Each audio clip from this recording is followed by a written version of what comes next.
I knocked on the door of the Miller's house at 6 o'clock sharp, like I always do on Saturday nights. My babysitting career has been nothing but a success these past 3 years, and the Millers have been nothing but a wonderful, loving family with well-behaved kids. Ava and Holden, ages 5 and 2, have become like my own children, their sweet and spunky personalities keeping me entertained. As the door swung open to 647 Maple Leaf Street, I saw Ms. Miller, halfway done with her makeup with Holden at her feet. Per usual, the kids ran right to the door and tackled me down, hugging and tickling me. Miss Miller passed the kids off as she continued getting ready and said she'd be back down in a minute. This was the typical routine. Nothing was out of place. Well, not yet. I fixed the kids some macaroni and cheese with broccoli and peas, our typical Saturday night dinner. Classic Holden wouldn't touch the broccoli. That is until it transformed into a rocket ship headed for his mouth. Despite having worked with these two for years now, they still fall for my classic tricks. Miss Miller came down the stairs, hair and makeup complete, ready for her night out. "Everything is the same as usual," she said. "Only thing I wanted to tell you is that Ava has been a little off lately, more goofy than usual. We're thinking it's maybe the restless nights she's had with her growing pains. You know how she gets when she's tired," Miss Miller said with a laugh. "No worries at all. I'll get her to bed on time tonight," I replied. Miss Miller grabbed her purse and headed out to the car with Mr. Miller in it, ready to go out after a long day at the golf course. The evening continued as usual. We played with Legos, played house, and even baked some cookies for dessert. I did notice that Ava was acting a little strange, staring into space and laughing, but I attributed it to the lack of sleep her mother had described. When the clock hit 7, we all headed upstairs for a quick bath and bedtime. When I got upstairs, Holden on my hip and Ava following right behind me, I heard the bathtub water start flowing. "Hello?" I said, very confused about who could be up here. "Hi," Ava said with an eerie ear-to-ear grin as she stood in the bathroom. "I thought you were right behind me," I said, even more confused than I was a minute ago. In a robotic tone, almost inhuman, she replied, "It's me, Ava. Look behind you." I whipped my head around as fast as I could, and there stood Ava on the step behind me. "What the hell?" I thought to myself, heart racing with fear. I couldn't show my terror to the kids, so I kept myself calm and brushed it off as a silly trick she played on me. I plopped the kids in the bathtub, and when I turned around to get their soap from the cabinet, I began to hear them blowing bubbles in the water. "Ah, everything is fine. We are back to our typical Saturday night routine," I thought to myself.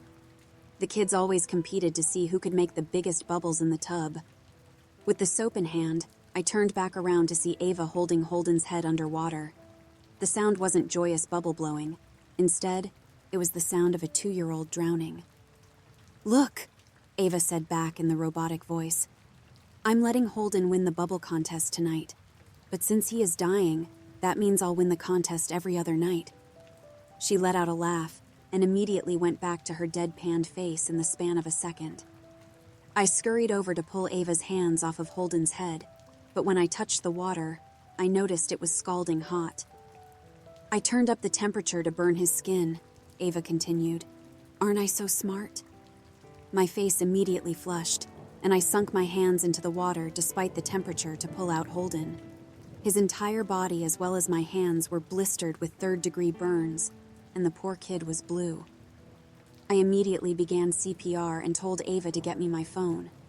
I looked up to the tub when she gave me no response, and she was nowhere to be seen. Not my main issue right now, I thought to myself. I need to get this baby back to life. I continued CPR as best I could as I ran with Holden down the stairs to get my phone. On the kitchen countertop was Ava, but she didn't look quite like she had before.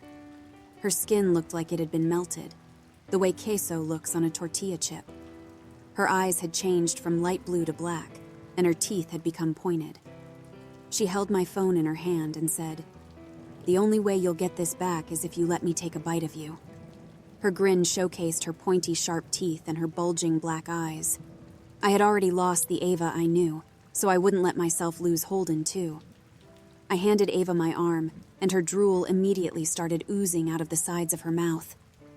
"Ava Miller," I said, trying to hide the quiver in my voice. "Take a bite of my arm now and hand me that phone. Your brother is dying." Ava's teeth neared my flesh as she sniffed out the juiciest bite she could find. I was still trying to give Holden CPR with one hand, the color having slowly returned to his burned blue body. I felt her dagger-like teeth slowly piercing my arm, one stab at a time, like millions of wasps stinging me. Hot blood was rushing down my left arm as my right was still working furiously, pressing on Holden's sternum. The sound of her little teeth impaling my flesh reminded me of ripping into a nice bite of steak. She finally chomped onto my arm, pulling an inch-wide circle of flesh off. The pain was indescribable, how I would imagine it would feel to get your arm ripped off by a chicken wire fence. I screamed in pain as my eyes went dark, but I forced myself to stay awake for Holden. As calm as I could be, I said sternly, "Give me my phone right now." Her mouth full of flesh and tissue, blood dripping down the sides, she slowly grabbed my phone with her left hand and rubbed the blood off her chin with her right. She transferred the phone into her right hand, smearing blood all over it, still maintaining her doll-like grimace. I dialed 911 as soon as she handed me the phone, and as it began to ring, Holden gasped for air. Tears involuntarily began rolling down my cheeks as I was beyond relieved to have one of the kids back, and also feeling the immense pain from the lack of skin on my arm. I explained as best I could to the 911 dispatcher, and although skeptical of the story, they sent 2 ambulances immediately. When I looked back up on the countertop where Ava had been standing, there was no one there. I could hear that demonic laugh again upstairs, but I couldn't get myself to go up there to search for her. The ambulances arrived, and Holden and I hopped right into one. I told the paramedics that Ava was upstairs, but something was exceptionally wrong with her mentally and physically. "We'll get her into the other ambulance. You worry about the little boy," the paramedic said. While in the ambulance, they hooked us both up to countless monitors and gave us pain medications galore. Suddenly, I panicked. How the hell do I tell Mr. and Miss Miller what happened? I left Ava alone at the house, the #1 no-no of babysitting. The paramedics saw my panic set in and immediately put a sedative medication into my IV. I woke up to not only Ava's parents sitting between my hospital bed and Holden's, but Ava was there as well. My heart rate skyrocketed, creating a rush of nurses to my bedside. They gave me some non-drowsy stress relief medication, but I still was beyond confused as to why Ava was there, looking like her normal self again. No sharp teeth, skin attached to her face, and eyes back to blue. Miss Miller began to speak.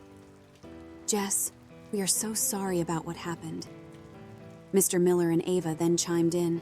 "It will never happen again," they all said in the robotic tone Ava had possessed a few hours prior. The 3 of them smiled the same way Ava had in the kitchen and left the hospital with Holden. Safe to say, I will never return to the Millers again.